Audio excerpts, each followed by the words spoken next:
le travail des pompiers n'est pas terminé, même si la situation, je vous le disais, est de plus en plus favorable. L'incendie ne progresse plus à la teste de bûche. Mais ils sont encore 350 pompiers sur place pour éviter les reprises de feu, pour surveiller, pour sécuriser les zones détruites par les flammes.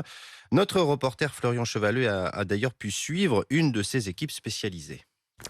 Déambulant au milieu d'un spectacle apocalyptique, autrefois un camping 3 étoiles au pied de la dune du Pilat dont il ne reste plus rien.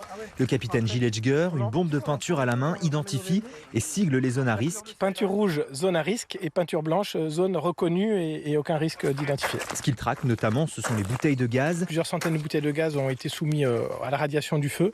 Plusieurs ont explosé, d'autres n'ont pas explosé. Donc c'est sécuriser cette zone-là pour que les entreprises en charge du déblaiement et du nettoyage fassent ces opérations en sécurité. Avec son équipe, il passe donc le camping au peigne fin. Ça a été fait. Ce qu'il faut, c'est faire la zone A et la zone C. Pour repérer d'éventuels produits chimiques, produits d'entretien de piscine par exemple, qui auraient brûlé et présentent aujourd'hui un risque sanitaire et écologique. Et là, on sait ce que c'est, ces liquides par exemple ? Non, pas encore. Non, on fait la première reconnaissance rapide et ensuite on ira avec des équipements particuliers pour se protéger, essayer d'identifier le produit en cause.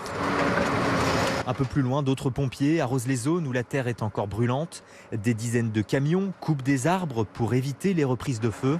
Ces équipes vont rester mobilisées sur ce territoire de plus de 7000 hectares, encore plusieurs jours.